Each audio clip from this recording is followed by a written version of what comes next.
fans of the Indianapolis Motor Speedway. It is the month of May. My name is Rob Howden, the voice of this USF Pro Championship presented by Continental Tire, and we're here for a special Friday-Saturday event, the Indy GP weekend, the opportunity for the drivers in USF 2000 and USF Pro 2000 to get on track here at the road course at this fantastic and iconic facility. It's going to be a busy day here today, as we know, getting things underway with qualifying. A couple sessions ready to roll out here momentarily. It is a chilly morning here on a Friday. It's going to warm up throughout the day, and when it does that, we're going to go racing. We have the first event of the doubleheader for USF 2000 on the docket today, and the first of a triple header for USF Pro 2000 set to go later as well. It's going to be a fantastic morning. As we know, this track is one that is tough to get around, lots of overtaking opportunities. The drivers had a full day on track for testing and practice on Thursday, but it's now time to go qualifying. Thanks for joining us here. We do appreciate it. After this break, we're going to come right back. USF 2000 will be on track for qualifying. You can feel confident Continental is the smart choice in tires. Can they handle extremes? Yep. Tested from the Texas desert to near the Arctic Circle. Really? Really. Anything for the guy who finds that one pothole? Yeah, road hazard coverage has your back. For real? Absolutely.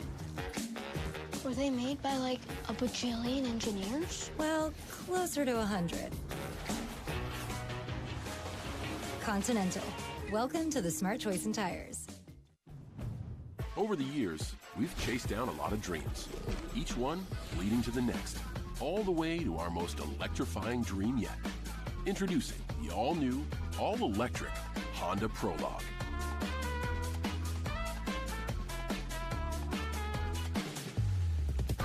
Made to inspire the newest generation of dreamers so they can make their dreams a reality. The all-new, all-electric Prologue from Honda.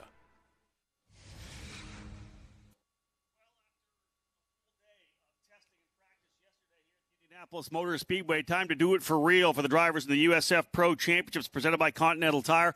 We'll start with USF 2000, and they are rolling off the pit lane to get things underway for qualifying for a doubleheader weekend here, part of the Indy Grand Prix weekend, and excited again to be here in the PA booth at the Indianapolis Motor Speedway. My name is Rob Howden, joined by two of the iconic voices of the facility here, Michael Young and Greg Rakestraw. Michael, we'll start with you. You've had a chance to be beside me for many races over the last decade and a half to watch these young drivers. These are the kids that you're going to see move to Indy next, move to the NTT IndyCar Series in a few years' time. And it's exciting to see these drivers come out each and every year. And as you watch the opening couple of rounds and see who is developing, what cream is rising to the top, those are the names that you start paying attention to and start to look forward to as these seasons progress. And it has been an interesting season thus far. Opening rounds, St. Petersburg, and as the season continues, it's really jostled the standings in the order that these guys have been finishing. It's been a very interesting season. Yeah, we started the season off at St. Petersburg, as you mentioned, moved then to NOLA Motorsports Park for a triple header there. We've had a number of different winners on the season. Max Garcia, who was one of the top rookies last year, not surprisingly stepping up with Pabst Racing. They won the championship last year with Simon Sykes, but also Sam Corey grabbing a win at NOLA Motorsports Park, and Nico Christodoulou from VRD Racing, the Canadian who won last year in Toronto, going to take a run for the championship as well. So three different winners on the season so far. St. Petersburg was fantastic. It's just a really great field of USF 2000 drivers, many of them coming in from USF Juniors and Greg Rakestraw. That's the beauty of this. This is now the midway point of our program. A number of years ago, it was the starting point, right? USF 2000 went to Pro 2000. Back when the Anderson Promotions Group ran the Indy, what was then the Indy Light Series, USF 2000 was the first step. Now we have USF Juniors, where drivers 14, 15, 16 years of age.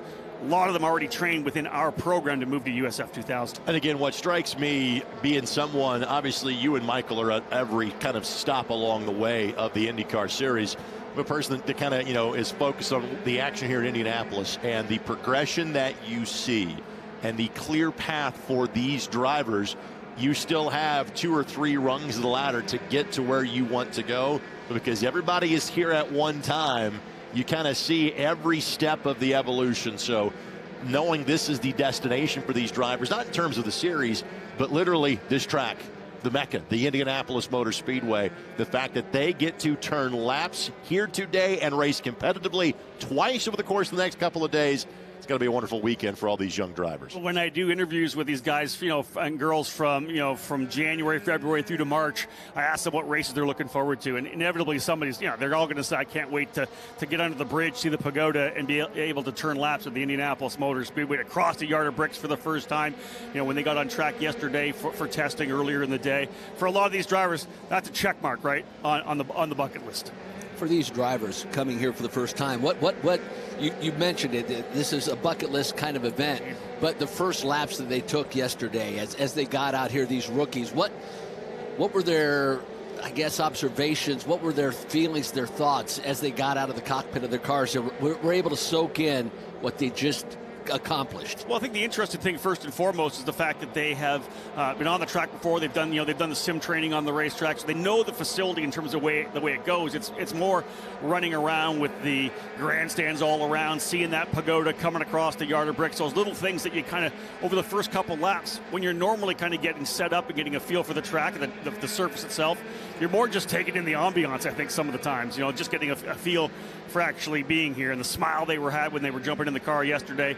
Indeed, it's a special place for these drivers. I was watching my son race in the Indianapolis 500, a sim race last night, and I was struck by the fact it looked real. It does. And for these drivers to be able to simulate and the bumps and everything, the character of this race course is put out in these sims, and they have the reactions, everything that they need is right there. It's amazing how technology really helps drivers develop their technique, their experience, just by doing video, and then to do it real, I can't even imagine the sensation. If you think about how different it is now for a young kart racer, like so many drivers came up through karting, and so they're still racing karts, they're wheel to wheel every weekend out there racing karts, but at the same time when they're home, they're already training to be part of this USF Pro Championships program. They're training on tracks, on iRacing, so they're really getting so much more development as they work their way in as well. So I think the key thing is, again, just really with the opportunities these young drivers have,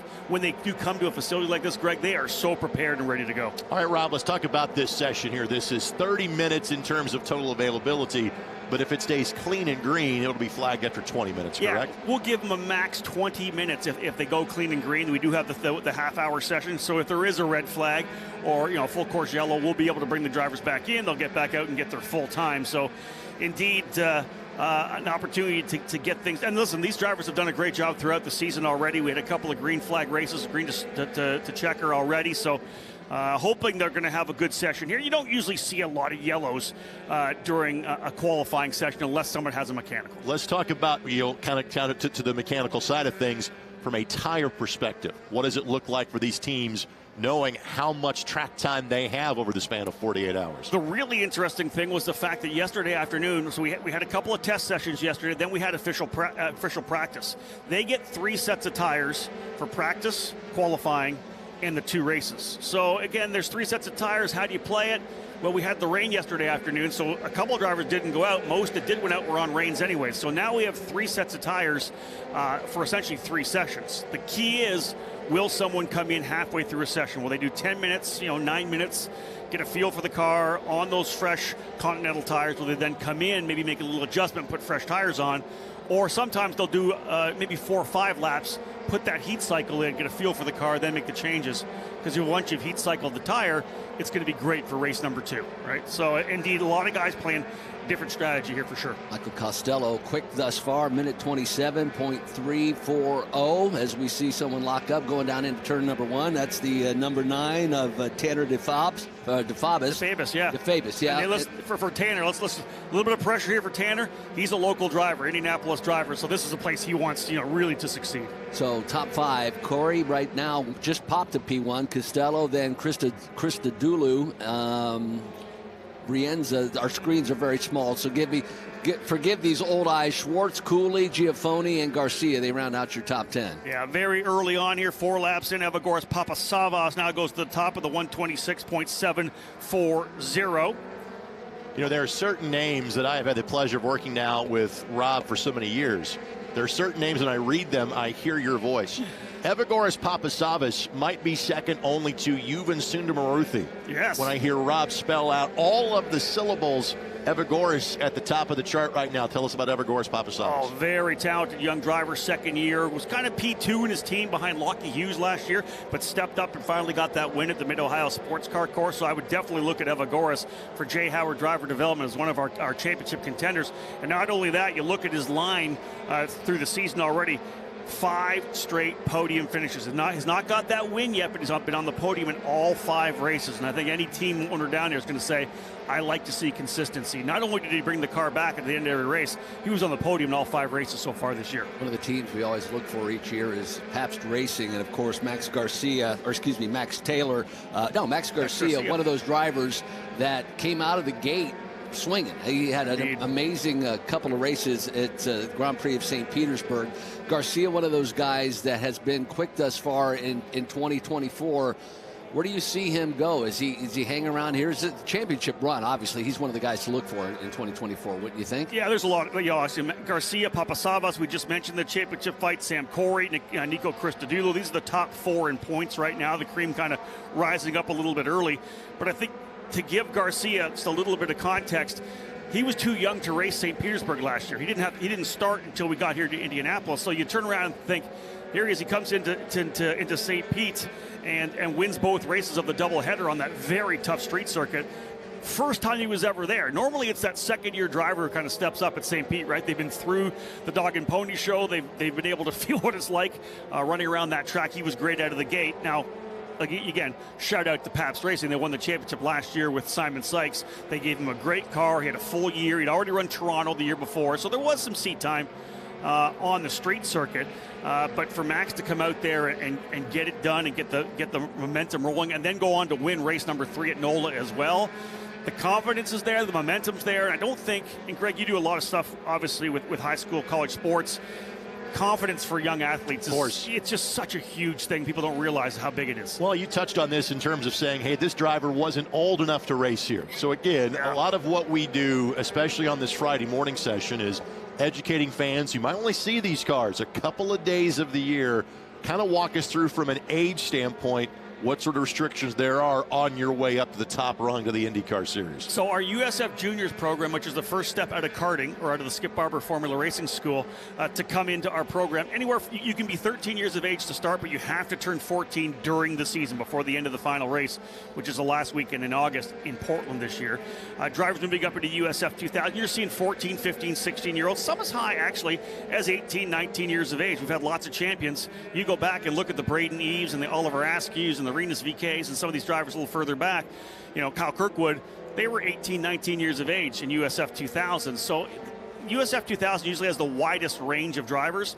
And then, of course, you go to USF Pro 2000, vast majority of the drivers 17 on up, except, of course, for our point leader, 15-year-old Nikita Johnson, who's, bucking the trend at just 15 years of age. That's what you talk about, names to keep an eye out for. I mean, of course, we saw all the progression of some of these drivers. You talk about, the Kyle Kirkwoods of the world, Miles Rowe, and that name, Nikita Johnson. We'll see him a little bit later on in the morning sessions. But one of those drivers that you just see the raw talent every time he hops in the cockpit of the car. You remember that name, folks, because I'm telling you, he's been so strong. USF 2000 race winner, debuted last year in USF Pro 2000 at the Circuit of the Americas, was able to win that weekend. This is a kid that you're going to see win a lot of races. You never know. He could be bound for Formula One. He could be bound for IndyCar, but he's well-funded. He's fantastically quick and maturing very quickly as well. Back to the top of the charts, a young driver who we saw at the Fall Combine last year here in October, Evan Cooley out of Illinois for Exclusive Autosport, topped the first session in USF Juniors. He's a USF Junior driver making his USF 2000 debut here this weekend among 3 drivers who are debuting. He, G3 Argyros, and Giovanni Cabrera as well, USF Juniors drivers debuting in USF 2000 here this weekend. But Cooley currently up top by almost 0.2 of a second over Max Taylor, the VRD driver. Evagoras Papasavas third. Thomas Schrag, former Team USA driver, will be joining me here in the booth tomorrow afternoon for a race. Joey Brienza's teammate rounding up the top 5. So Exclusive Autosport looking good. Three drivers in the top 5 right now. We talk about some of the drivers that we have seen in years past, and in the opening couple of rounds, Elliott Cox had a couple of top 5 finishes. I thought looked very, very good. Not faring as well in this opening practice session, currently running P16. But Elliott, in his second season with the USF 2000 series, where do you see him fitting into this grand scheme of things as far as the big picture goes, as far as the championship? Yeah, he runs for Sarah Fisher Hartman Racing Development, as we know, Sarah Fisher, Andy O'Gara. And Elliott's the driver. I'm seeing such a jump in maturity for him, right? Watching him over the years in karting, in USF Juniors, last year as a one-car team in USF 2000. Got to focus on finishing this year. He's looking for consistency. He's kind of trying to, he always has that aggression, right? But he's trying to pull that back a bit. He's been super good out of the gate with a couple solid finishes, but then has really had some bad luck, not of his own fault whatsoever. Got taken out a couple of times, drivers getting into him. So I think Elliott's going to, turn it around and be a guy that's going to run for top 5s and podiums and maybe even race wins before the season's done. A one-car team is always tough because there's only one stream of data when you're racing against some of these teams with 3, 4, 5 guys, under the tent. But that said, very impressed with the couple opening rounds at St. Petersburg. Yeah. Just the maturity. You can see his driving style and the patience is starting to develop. Well, you guys have watched races at St. Petersburg, Michael. You and I've called many races at St. Pete. When you get in the back part of the racetrack, turn 4, 5, 6, and 7, it gets super tight. There was a battle for 3rd, 4th, and 5th. And Elliott was right in there. Michael Costello was in there as well. Sam Corey. It was one of those ones where I was sure they were going to knot it up. They were going to be in the wall. And, Elliott was right in the middle of it. And he made really good decisions and brought home a couple of 4th place finishes. Elliott of 2023 probably wouldn't have done that. He probably would have wanted that podium so bad, he might have stuck a nose where it shouldn't have been. So he ends up coming away with a couple of 4th place finishes. Didn't have the luck he needed at NOLA, but I still think he's going to turn it around. He's taken a huge step forward here for 2024. Another name that fans may recognize would be the last name of Giafoni. Nicholas driver the #1 machine. Let's talk about kind of his path and his family history around this place. Well, I'll let you guys talk more about his family history because you guys were probably here watching the races at that point here.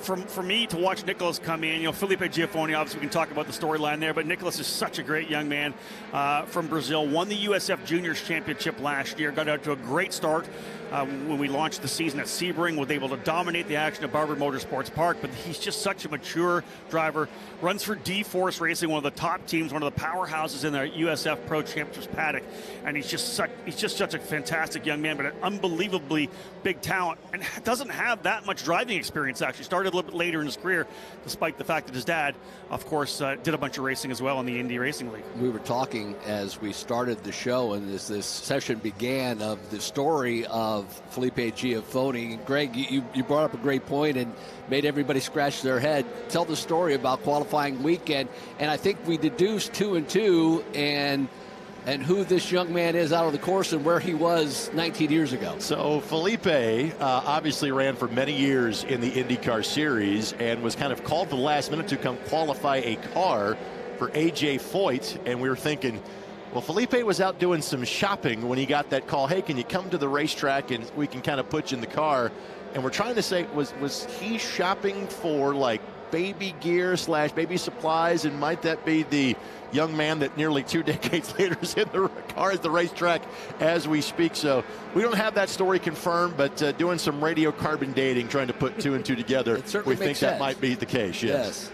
Good possibility, and again, Nicholas is a driver. He's got the #1 on. He's with the USF Juniors champion, so he's got that USF Pro Championship scholarship livery on the car as well, taking home over $260,000 from last year, having won.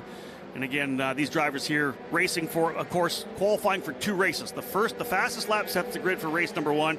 Second fastest lap will set the grid for race #2 unless you go quicker in race #1. And also key, they're also running $1,000 the prize from Continental for the pole award, so some cash on the line as well to go to P1. Still Evan Cooley on top right now, I believe, here. Yep. Yeah, Evan Cooley still on top.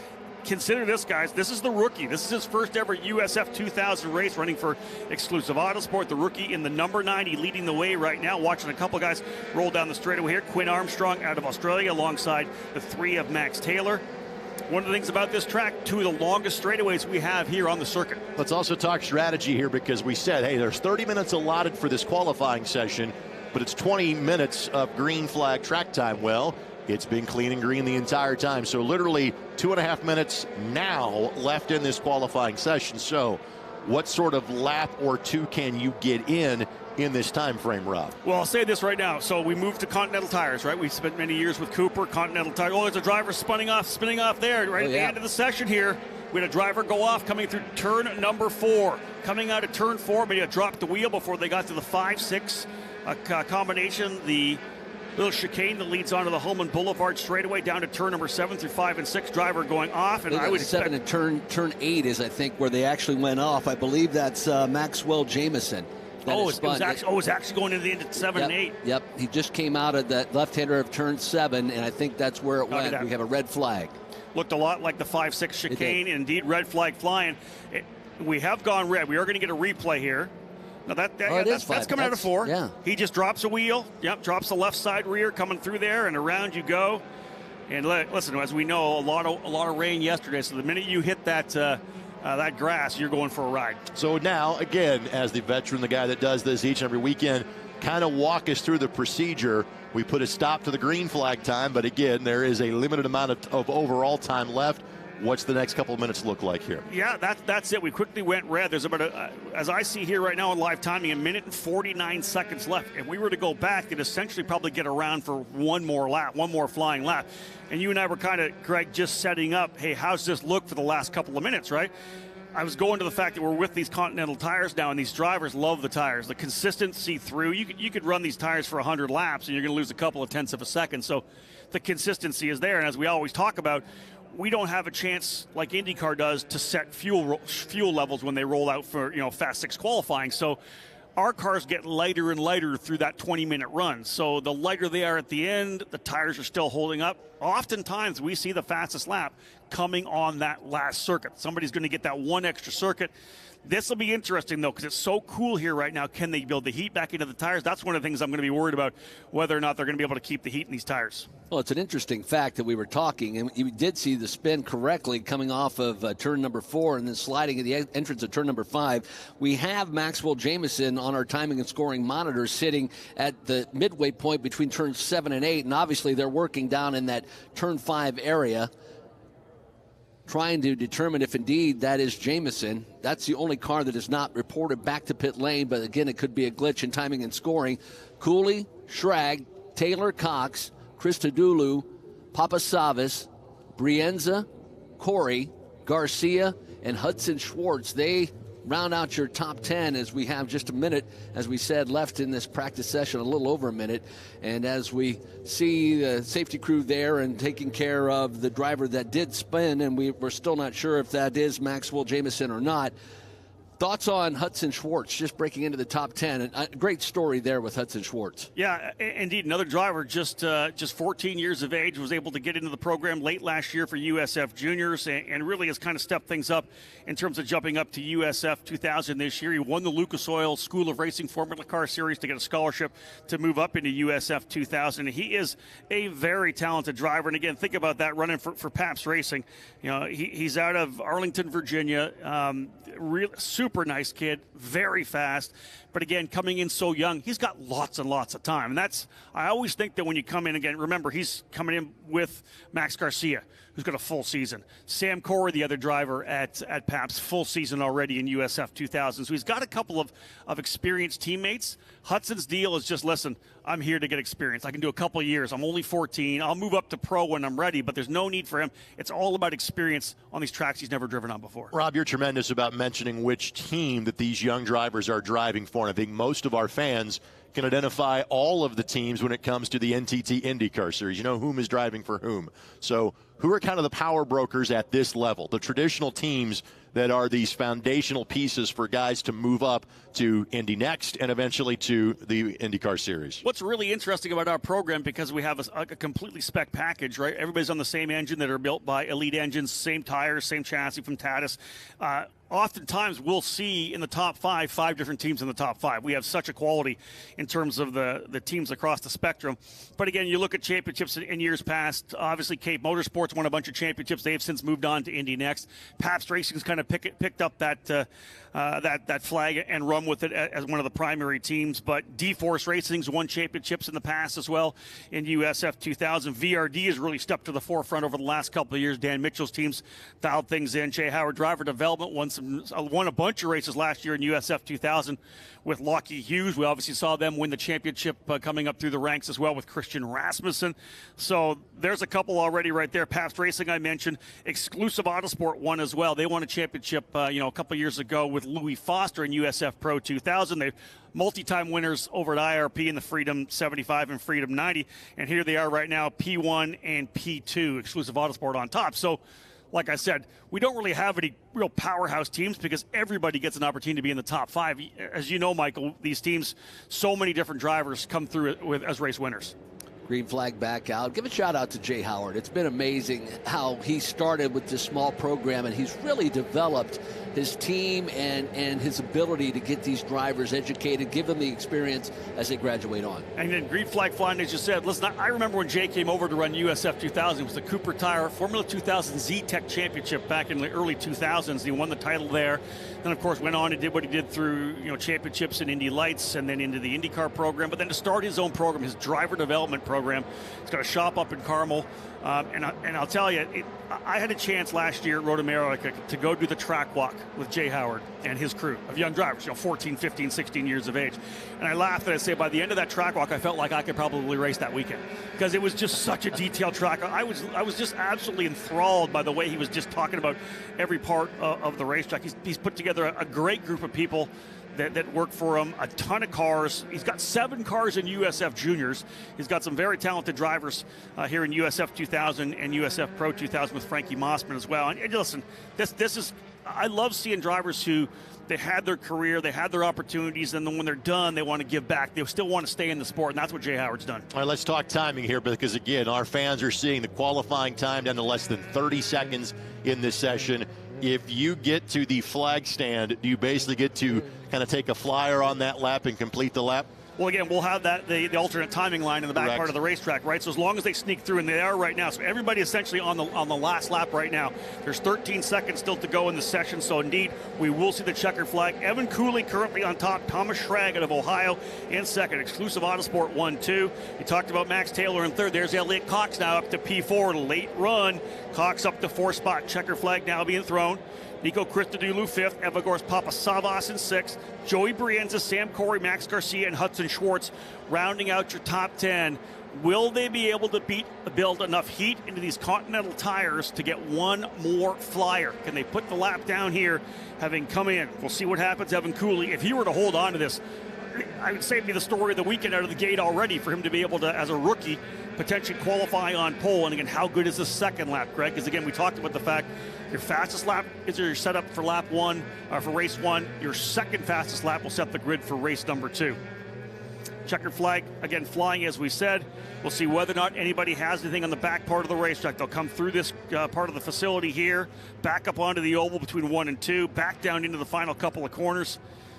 And I believe the timing line is right there as well. So, yeah, the drivers will come into pit lane now. I'm not seeing anybody move as of yet. It's still Cooley, Schrag, Taylor, Cox, and Christodoulou, your top 5. And that timing line between 10 and 11, so everybody's pretty much completed their lap. Yeah, so just as they come through 10, they're back on the throttle, coming into 11. So, yeah, everybody has completed. I just want to wait for everybody to come through here. Oftentimes you'll think you're fine, but nope. Indeed, wow. What a debut in USF 2000. This is huge for Evan Cooley out of Frankfort, Illinois for Exclusive Autosport in the ITI Intermodal number 90. P1, his debut in qualifying for USF 2000. Exclusive Autosport's got a hot rod here this weekend. It'll be an all-exclusive front row for race number 1. Thomas Schrag, former Team USA scholarship winner and F1600 champion. Thomas Schrag in the 92, starting second. Max Taylor alongside Elliott Cox on row 2. Nico Christodoulou and Evagors Papasavas on row 3. Joey Brienza and Sam Corey row 4. Your point leader all the way back at 9th. I tell everybody this when this guy's going to dominate the season. You can't say that because there's so many different racetracks. Guys, you guys have been in the sport a long time.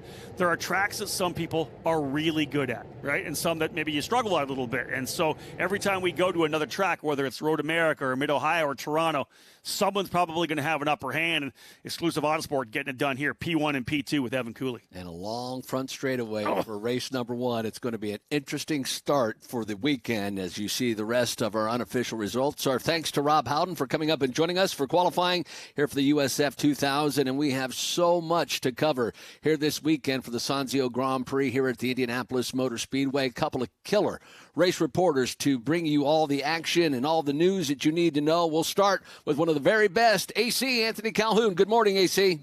Hey, good morning to you, my friend. The month of May is here. We are ready to go. We got so much going on today and, of course, tomorrow here at the Indianapolis Motor Speedway. You all know I'm ready. How about these fans here? They're ready to go as well. It's going to be a lot of fun throughout the entire month of May. Hey, race fans, we're going to remind you guys, don't forget to check out that QR code on the screen right now. Upload your videos. Who knows? You may end up on the big screen throughout the entire month of May. You can feel confident Continental is the smart choice in tires. Can they handle extremes? Yep. Tested from the Texas desert to near the Arctic Circle. Really? Really. Anything for the guy who finds that one pothole? Yeah, road hazard coverage has your back. For real? Absolutely. Were they made by like a bajillion engineers? Well, closer to 100.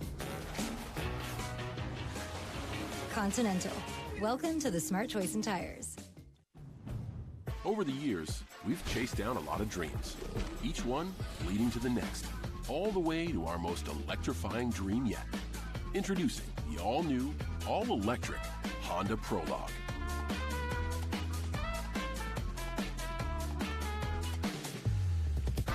Made to inspire the newest generation of dreamers so they can make their dreams reality. The all-new, all-electric Prologue from Honda. The USF Juniors program joined the NTT IndyCar Series at Barber Motorsports Park just 2 weeks ago for a fantastic weekend, a Thursday-Friday race for those in USF Juniors. And, of course, excellent competition, as we have expected from this series. Inter MS and Ariel Elkin coming through with their first 2 wins on the season, but a big wreck at race number 1, also one of the headlines on the weekend. The Climb, our documentary, highlighted it all. I'm going to show you that entire show right now as the USF Pro 2000 drivers get set to go for qualifying.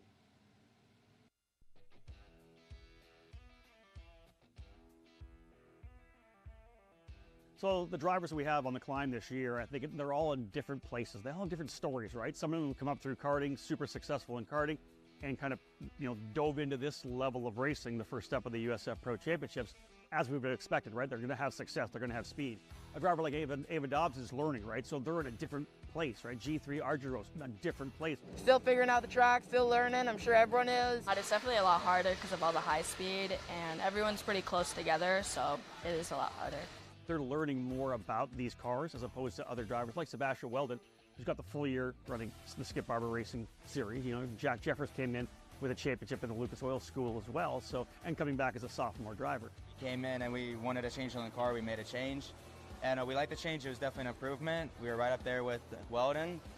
We still got a lot more time in it. Feels pretty good, actually. A lot of grip then compared to the Academy test day, so yeah, we're looking good. I always say that every driver's got a bit of a different story and a different target, a different focus on the season. Jack Jeffers, Sebastian Weldon, they're thinking championship, or G3 and Ava, they got to learn. Like anytime they're in the top 10, if they're learning and getting faster every weekend, that's a win. It's always special to race at a track that IndyCar races at, and also having to race at the same weekend as them is quite cool and special, so yeah, that's one thing I can be grateful for.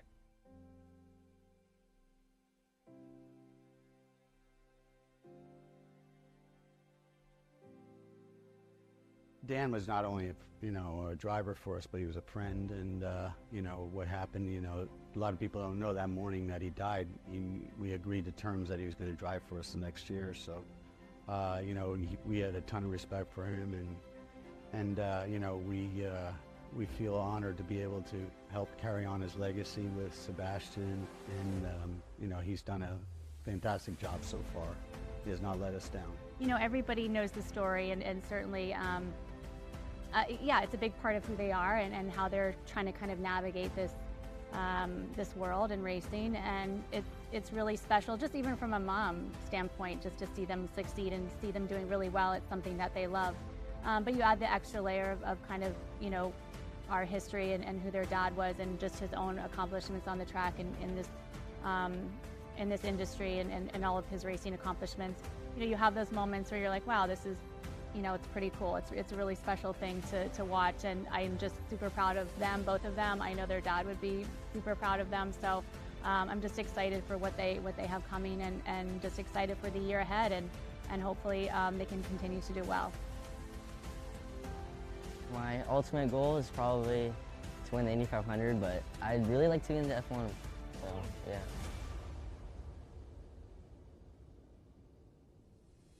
Nothing gives you the adrenaline rush like racing does. You know, you miss it every time you leave the race weekend, you're already missing it. Even if it was a bad weekend, you miss it. It starts from my dad. My dad raced back in his time and, you know, couldn't make it in racing. You know, he worked 3 jobs, was living in his car to be able to afford racing. I was 10 years old, and he bought me a go-kart for Christmas. I took it out on track, and I just was having fun with it, and I was fast. And he said, like, you're really good for having, like, not knowing anything. And so then I started racing nationally around the States, became really, really good, won lots of national races, was one of the top karters in America for a period of time. And then we found out about open wheel racing, went and raced the Lucas Oil, won that, met Michael Duncalf, joined his team, sort of never looked back. I think NOLA caught us as a team and me as a driver by surprise, because, you know, through the winter testing, I think we've arguably been the best driver and the best team to beat. So it was really just regathering our thoughts, rethinking things, and then coming up with a plan for this race. So right now we're kind of seeing, again, some young drivers that are very strong, but the guys I expected to be good are good. You know, Max Taylor was going to be strong. He's coming back for another year. I knew Jack Jeffers would be good as well. Sebastian Weldon, of course, coming in with a Skip Barber scholarship after winning the Formula Race Series last year. I think we're seeing kind of the cream rise to the top early. Time to go racing, folks, here at Barber Motorsports Park.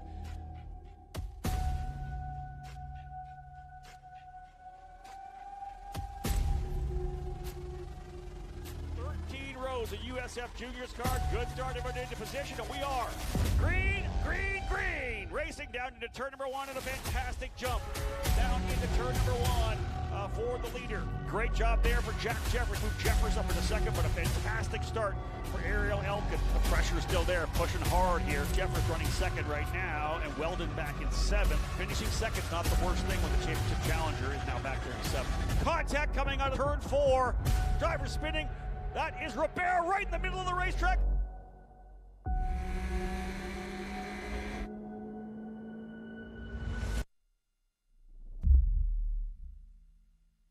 That was big contact.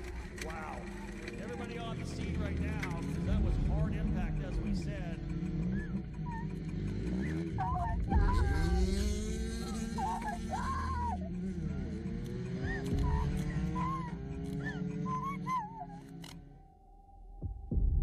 So I couldn't see the guy at all. And honestly, when they split apart, I was like, oh my God. I was screaming because it hurt so bad. Yeah. Like, I saw him.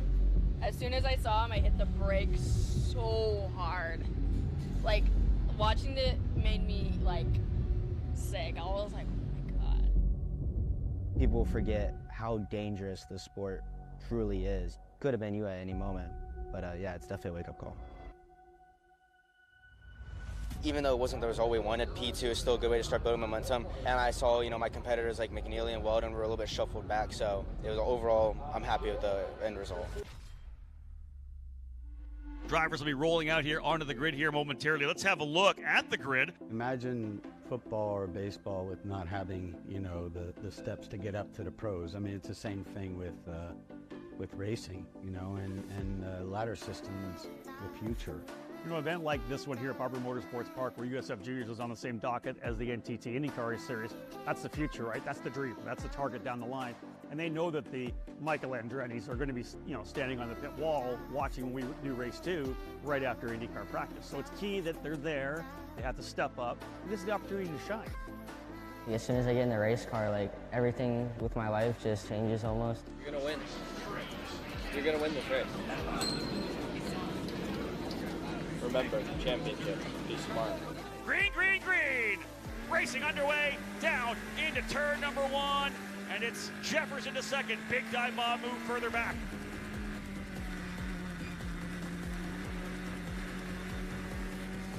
Jeffers, and there's a pass to the inside contact, and I believe Jeffers has gone around. Jack Jeffers around in turn number 5, as I believe Weldon went to the inside. Contact between McNeely and Jeffers at the apex. McNeely, he just tagged my rear end and spun me halfway around and then ruins your race in the first couple of corners. Not how you wanted it to end, obviously.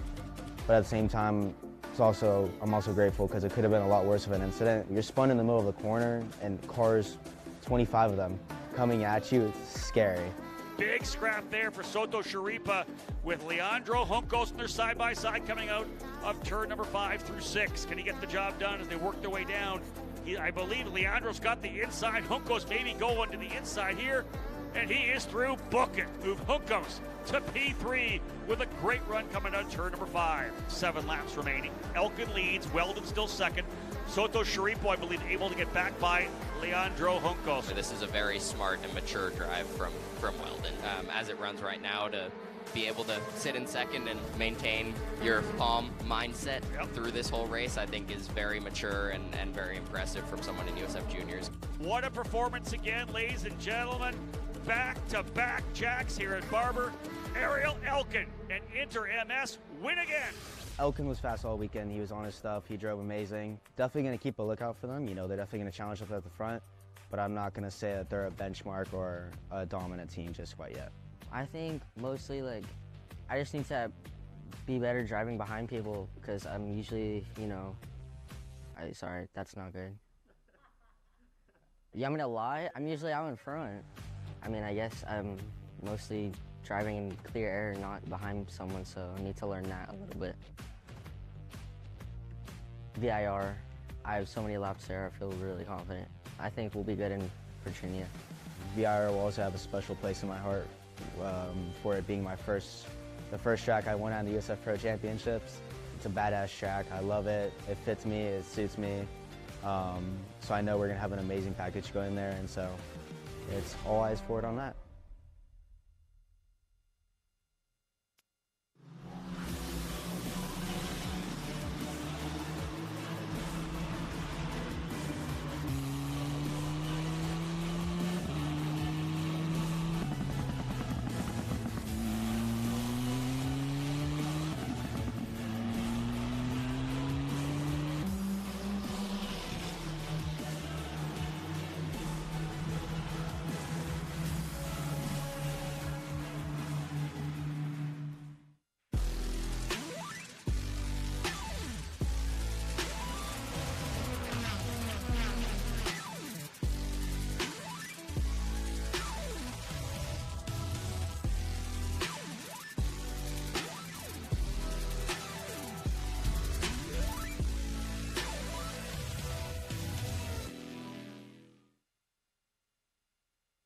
You can feel confident Continental is the smart choice in tires. And they handle extremes? Yep. Tested from the Texas desert to near the Arctic Circle. Really? Really.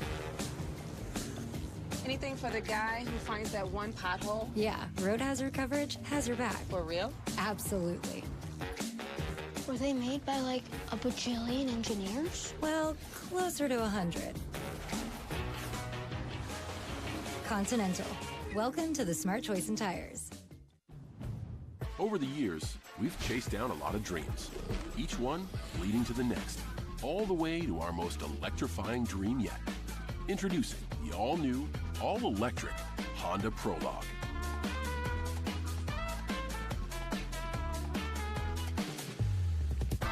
Made to inspire the newest generation of dreamers so they can make their dreams reality. The all-new, all-electric Prologue from Honda.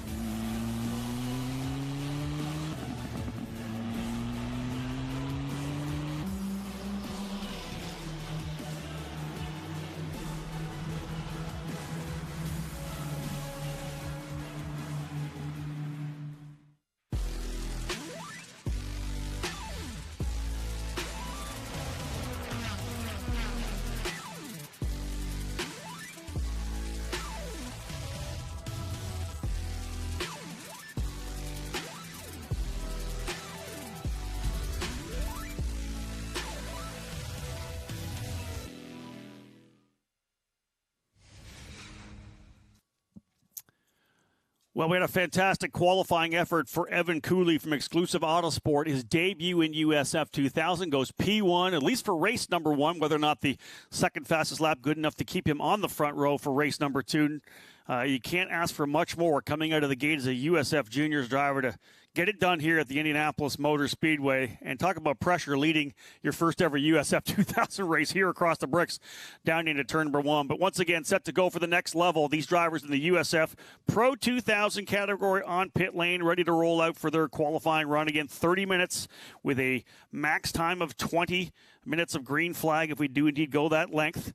Again, my name's Rob Howden, the voice of the USF Pro Championships, presented by Continental Tire, joined again by the voices of the Indianapolis Motor Speedway, Michael Young and Greg Rakestraw. And Greg, what do you think about that initial run? Again, we talk about young athletes, right? The pressure there. Evan Cooley's going to roll down to take his first USF 2000 start here later on today from the pole position. One of the things that just impresses me about what we have seen from the morning session and now this session, and frankly, the video that we played for those that are watching here in the building, but also that are streaming this from anywhere around the world, the number of drivers that are now taking part in the ladder series. You know, car counts have never been higher on a week-in, week-out basis in terms of the NTT IndyCar Series. We are seeing that reflected in the drivers that want to get to this level. So every time the three of us have a conversation, it turns into me simply learning more by asking you questions. So I want to do that again here. Again, for fans that only see this series once or twice a year, what's the difference in the cars that were out in the morning session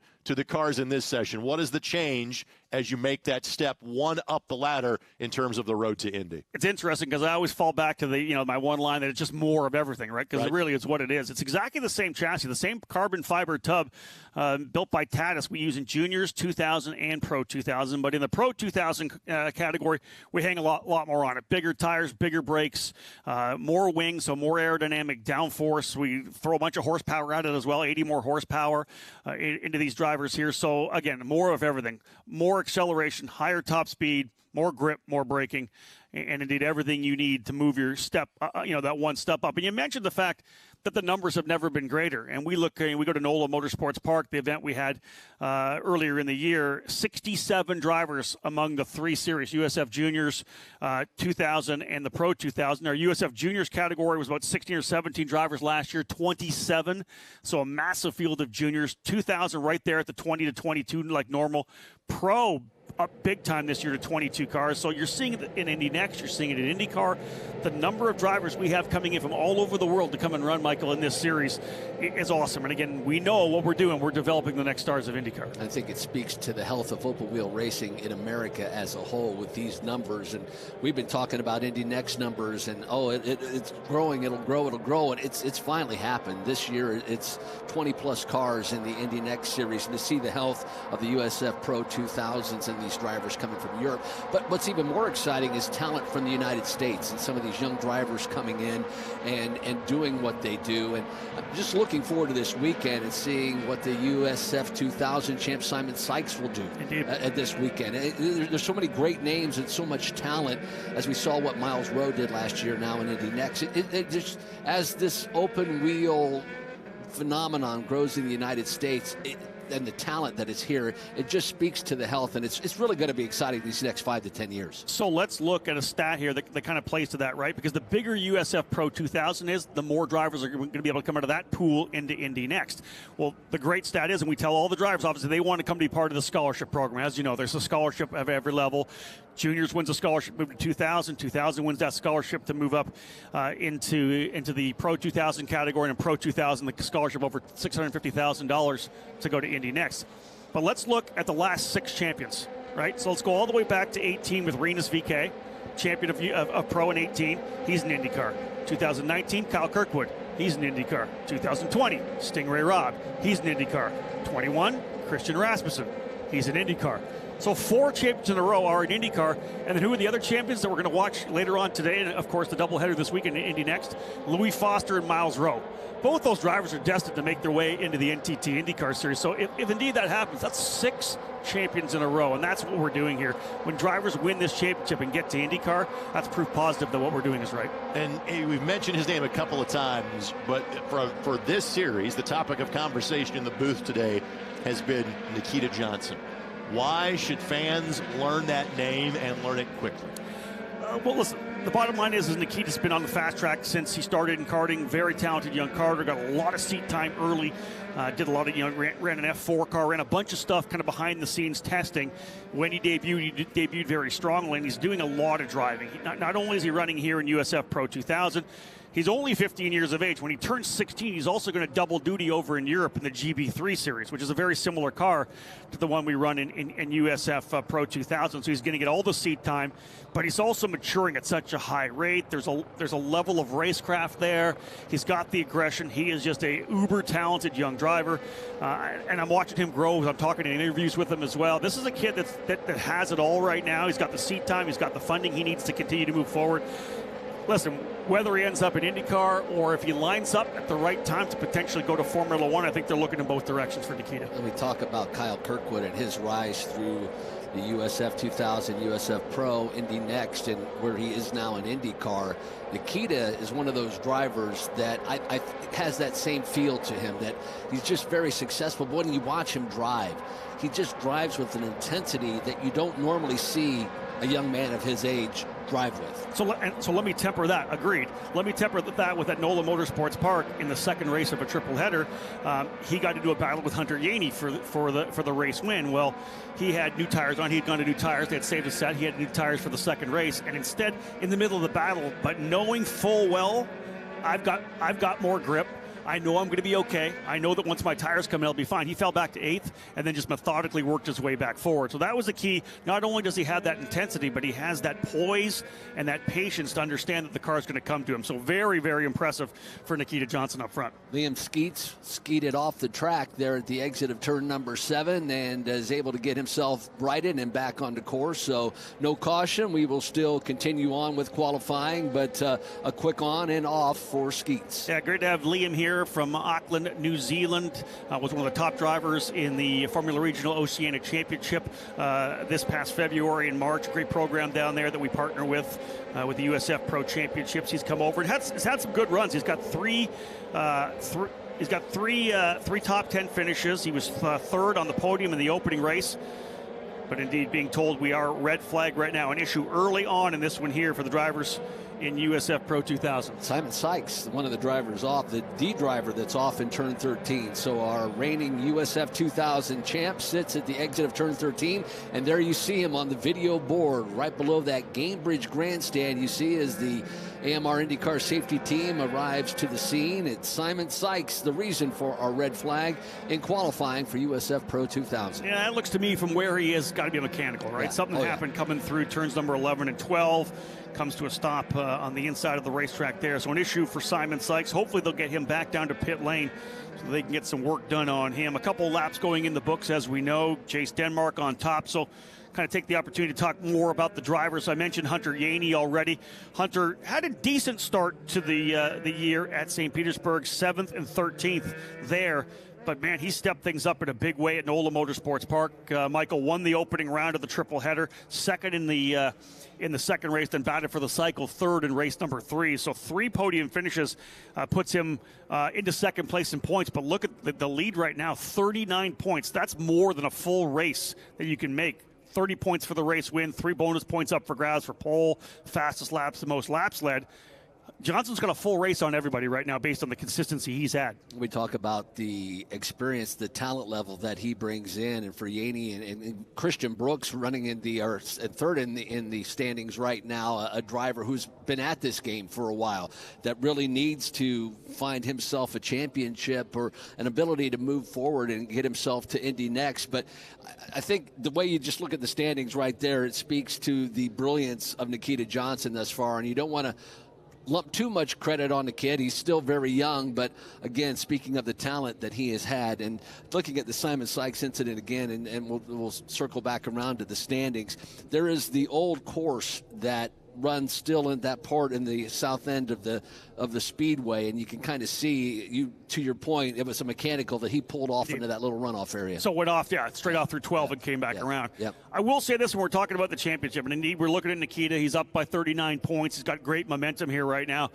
But I'll say this as well. The one thing about racing is it's fickle. You never know what happens. You could never lift off the throttle. We go back to 2020 when we had to change things around for the schedule. We were here on Labor Day weekend for USF 2000, and Christian Rasmussen rolled in with, I think, about a 70-point lead at that point, feeling really good for Jay Howard driver development. I think he finished last in both races. Yep. Lost a ton of points. It was a mechanical and then got into an incident, and then he goes to Mid-Ohio the following weekend. We had, of course, our tightened schedule during the COVID season, and went off in the opening lap of the first race at Mid-Ohio. So the 70-point lead went down to 2 points to Reese Gold. So, again, I don't care what kind of lead you have. All you have to have is a couple issues, and you're going to find yourself, the gap you had is going to be gone, and you need to be smart every time. I think, again, a lot of drivers push very hard. They'll make mistakes. We saw Simon Sykes last year going at it with Matt Clark here last year. Probably didn't need to go as hard at trying to find a way by Matt Clark for the race win. A second would have put him where he needed to be. So, again, a lot of these times, Greg, it's a mental thing for these drivers to be able to overcome some issues that happen. If Sykes cannot get going back in this session, right now he would be on the outside of row number 8. Ouch. Because he would be 16th of the 21 cars. And again, that's assuming that that time does not get passed in the next 15 minutes. Yeah, they only got a couple laps to put some heat into these Continentals, so I think everybody's going to be able to jump up over top of Simon Sykes. And again, listen, I'll say this about Simon. Simon's actually started to come on a little bit. He had a decent weekend at St. Petersburg, although he did have one big shunt. Got into the wall in the opening lap of turn 1 of race 1, coming out of turn number 9, tapped the wall, ended up getting into it with David Morales, so finished at the tail of the field. Bounced back with an 11th place finish in race 2, and then a 10th, a 3rd, and a 4th. So kind of getting into it at NOLA Motorsports Park. He wants to continue that momentum. The driver, of course, who won the championship last year in USF 2000. And Michael, we've talked about it. For a driver like Simon Sykes, he's relying on the scholarship. There's no scholarship. There's no more career for Simon Sykes. We'll probably see him making his way into sports cars. And the unfortunate thing is they have that car on the hook, and they're taking that back to the paddock right now. So Simon Sykes' session is done. Whatever it is, I would imagine a mechanical issue. And now they've got to worry about starting, and who knows where he's going to fall in the qualification order of this USF Pro qualifying session. They got to get that car fixed. Well, I hate to pile on, but remember, this is three races. So essentially, your fast lap, your second fastest lap, is used for race 2 and race 3. So he's going to have to rely on the laps he turns in race 1 to set his grid position for race number 2, race 2 for race number 3. So Simon's in a really weird place. Obviously, not able to get back out. It's going to be more of a mechanical than we thought, obviously, than just some electrical issues potentially. So yeah, this is going to be tough for Simon Sykes. But if there's a track you can pass on, this is the one. If he has a hot rod, he can work his way forward. He maybe gets one full course yellow, gets himself back in the fight. I think we'll be talking about Simon Sykes throughout the weekend, to be honest. Jace Denmark currently P1, minute 23.91. He's on our provisional pole. Adam Fitzgerald on the outside. Yaney and Eves make up row 2 of our provisional running order. Qualifications back underway. Green flag back out. I'll look forward to seeing who steps it up here. Again, we talked about the fact that yesterday, a couple of test sessions and then a practice session at the end of the day. But that second test session, we had a ton of rain too.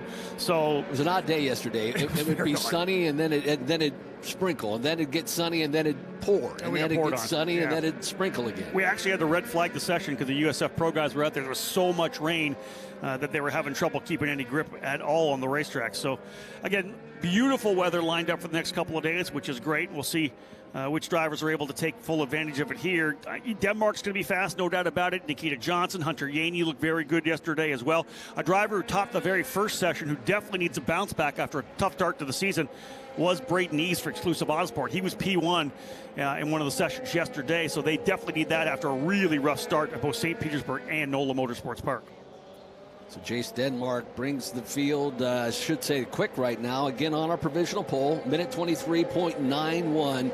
And as this session gets back underway, I'm impressed with the fact that, well, not impressed with, but I think it's going to be an interesting weekend from the fact that it's going to be very cool. We're not going to get a very hot and a very humid weekend, so these cars are going to be running very, very fast, and should provide some very fast and very action-packed racing. Yeah, engines like the cool temperatures, right? It cranks up big horsepower, and again, we talked about the fact that these are two of the longest straightaways we have on the circuit.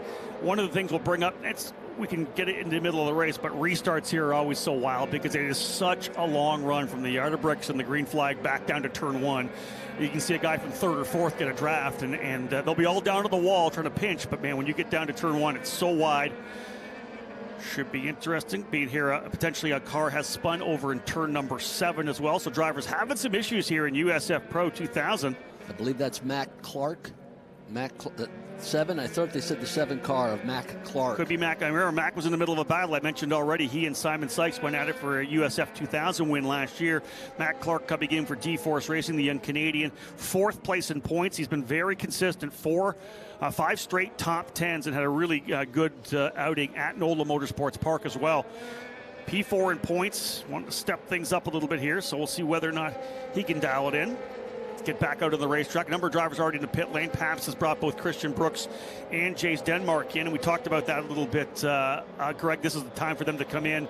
A lot of them, I think, are going to go to new rubber right now and make a little minor adjustment. And again, let's also talk about your qualifying for 2 different races here from a speed standpoint. So while Nikita Johnson has the fastest time overall, the 2nd fastest time in terms of lap number 2, that belongs to Jace Denmark. So right now he is in, and frankly, he's got the 4th quickest time in terms of qualifying for race number 1, which is at 3:15 this afternoon. That's it. And again, they are going to go racing, as you said. And this is 3 races for these drivers. A triple header for USF Pro 2000. So you got to get 2 good laps, and just 1 is not going to be quite enough. You need the 2 laps. Nikita Johnson now back to the top. Not surprising, a 1:22.759. Full half a second now over Liam Skeets. Now again, let's not jump too early on the lap times now. Drivers just trying to get some temperature into the Continentals. A number of them will come into pit lane. They'll use those tires to have 3, 4, 5 laps on. They'll hold those for one of the races later on tomorrow. 2 events tomorrow, one early in the morning and one right around noon hour, which is exciting. Perfect opportunity for the drivers in USF Pro 2000 to race in front of everybody who's going to be out here to watch IndyCar this weekend. Well, I've been watching timing and scoring, and Nikita Johnson, as we had mentioned, jumps to P1 on the provisional pole. But for Simon Sykes, only Charles Finelli is below him in the qualifying order right now. So Simon Sykes, in that mechanical issue that he had in turn 12, could easily cost him a very long weekend, and he may be down in the running order starting from the back. Obviously, he'll be starting from the back of the pack. He's going to pass a lot of cars. Yes. Let's put it that way. It'll be fun to watch. He's going to pass a lot of cars. And indeed, Nikita Johnson, you mentioned, throws that lap down to 1:22.759. Immediately comes into pit lane. Get those tires off. We'll use them a little later, put some fresh Continentals on, maybe a minor adjustment on the car itself. A lot of times it may just be tire pressure. There's not a lot that you can do to these cars in terms of setup. So although they do play obviously around with trim angles a little bit here, a little more ability to do that with the Pro 2000 cars. But as they run right now, Johnson P1, Liam Skeets in 2nd, Braden Eves up to 3rd, Hunter Yaney 4th, and Danny Jashelski rounding out the top 5. Matt Clark, who had the issue, went off track, decides he's going to go to P2. So didn't like the off track, and then goes to 2nd. So kudos to Matt Clark for refocusing after an off and getting right back into it and going up to P2.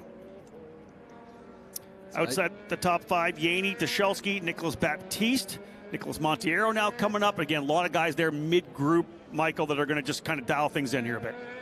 Watching some of the drivers putting some heat in the tires as they come down this front straightaway, getting one last flyer before time expires.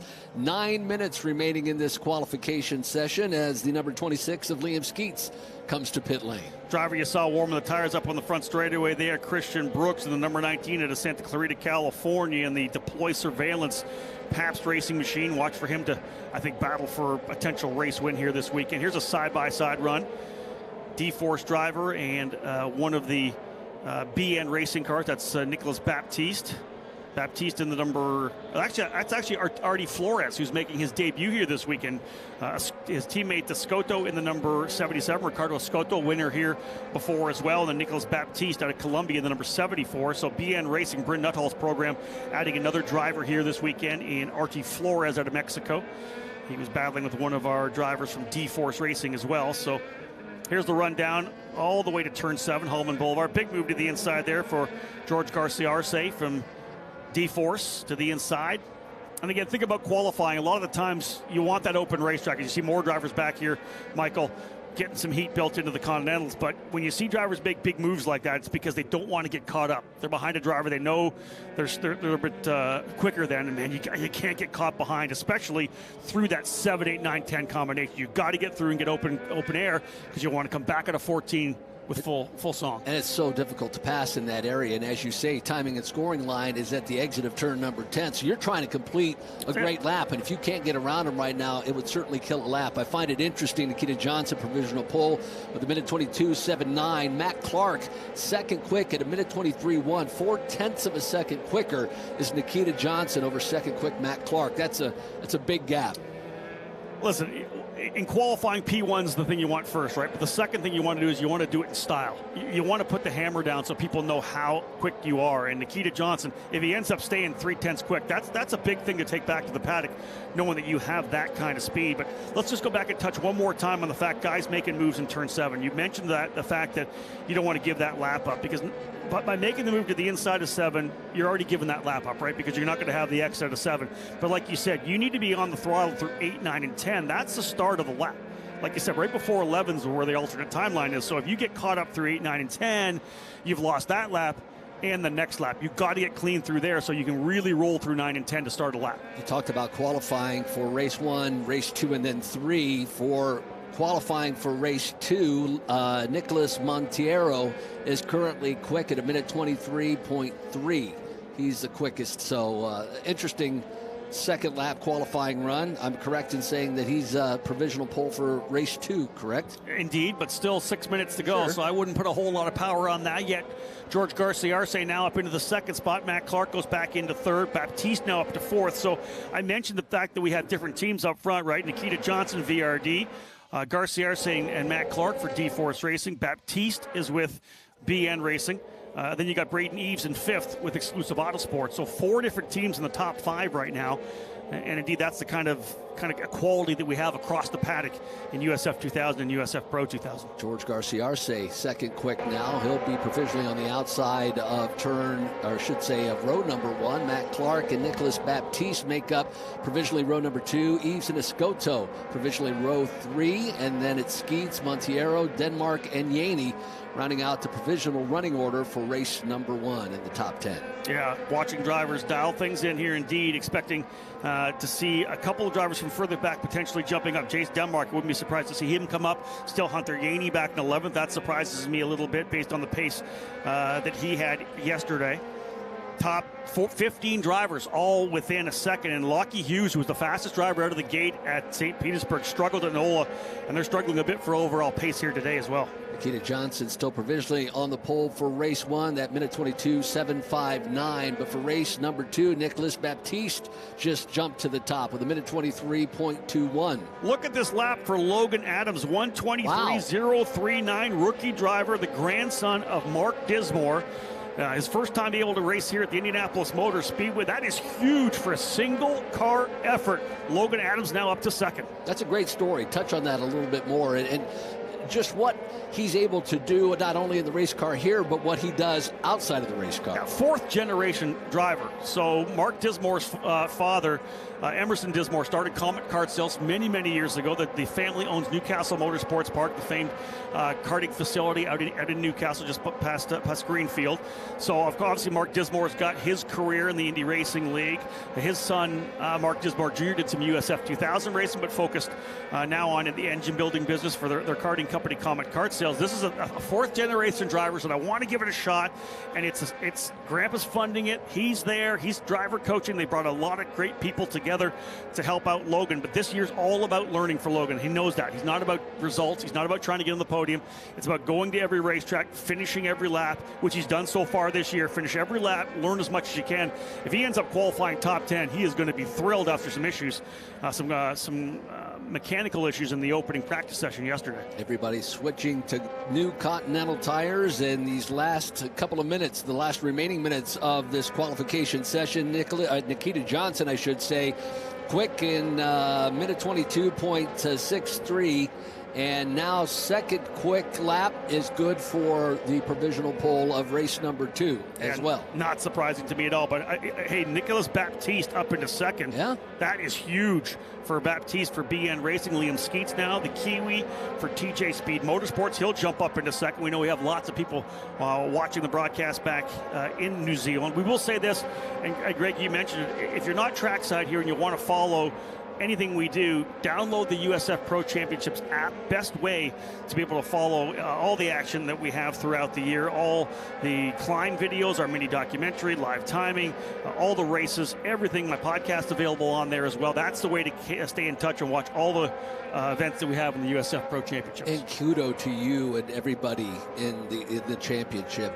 It's been amazing what I've seen develop over the last several years, and the videos and the access you get through you, these drivers. It really is a professional operation, top-notch all the way around. You guys have done a fantastic job. I appreciate that. Indeed, so many great staff members, great partners here in the USF Pro Championships presented by Continental Tire. And we're lucky to have the people that we do, the USF Pro TV crew as well. That, if you haven't seen The Climb, our new mini documentary, fantastic to watch. Great opportunity to see some of these young drivers, again, 14, 16, 18 years of age, and you kind of see the in-depth and the behind-the-scenes action of all these drivers as they're trying to chase their dreams. Less than 2 minutes to go. Nikita Johnson very strong at 122.506. He's only 0.2 quicker as they finally got to move. Liam Skeets has got to P1. Fuel load's getting down. Cars are getting lighter. There's the 77 of Ricardo Escoto. Escoto now P5, but Liam Skeets has gone to P1. The Kiwi for TJ Speed to the top of the charts. A 122.309. Nikita Johnson second. Baptiste, Hughes, Escoto. Lots going on. There's Hunter Yaney. I said surprising that he was outside the top 10, but here he's up to P3.